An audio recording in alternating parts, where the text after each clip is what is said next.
अश्वगंधा एक पौधा है जो एशिया और अफ्रीका में उगता है। इसका इस्तेमाल उमूमन तनाव कम करने के लिए किया जाता है। क्या आप अश्वगंधा को अपनी खुराक में शामिल करते हैं? अगर नहीं तो अश्वगंधा के फवायद पर हमारी वीडियो जरूर देखें और कई सेहत के फवायद के लिए इसे अपनी खुराक में शामिल करें। लेकिन क्या आप जानते हैं कि अश्वगंधा का इस्तेमाल कुछ दवाइयों के साथ कैसे असरअंदाज होता है? अश्वगंधा मुख्तलिफ किस्म की दवाइयों के साथ मुख्तलिफ तरीकों से रद्द अमल दिखा सकता है, जिसकी वजह से या तो उन दवाइयों के साइड इफेक्ट्स हो सकते हैं या उनकी तासीर कम हो सकती है। आइए देखते हैं कि अश्वगंधा को किन दवाइयों के साथ नहीं लेना चाहिए। शुगर की दवाएं। अश्वगंधा ब्लड शुगर लेवल को कम करता है। अगर आप शुगर की दवा लेते हैं तो अश्वगंधा लेने की वजह से आपके ब्लड शुगर लेवल बहुत कम हो सकते हैं, इसलिए अपने ब्लड शुगर लेवल को बाकायदगी से चेक करते रहें।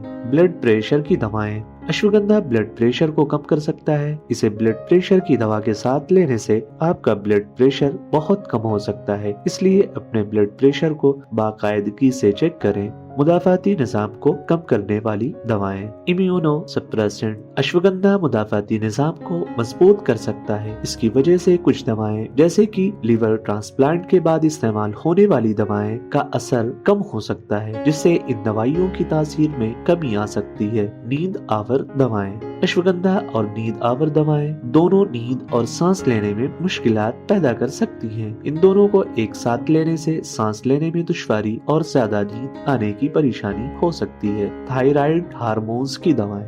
अश्वगंधा की वजह से जिस्म में थायराइड हार्मोन्स की पैदावार बढ़ सकती है। इसे थायराइड हार्मोन्स की गोलियों के साथ लेने से जिस्म में थायराइड हार्मोन्स की मिकदार बहुत ज्यादा हो सकती है। अगर आप किसी भी दवा के दौरान अश्वगंधा लेने का सोच रहे हैं तो पहले अपने डॉक्टर से मशवरा करें। वो आपकी हालत के मुताबिक आपको सही रहनुमाई फराहम करेंगे।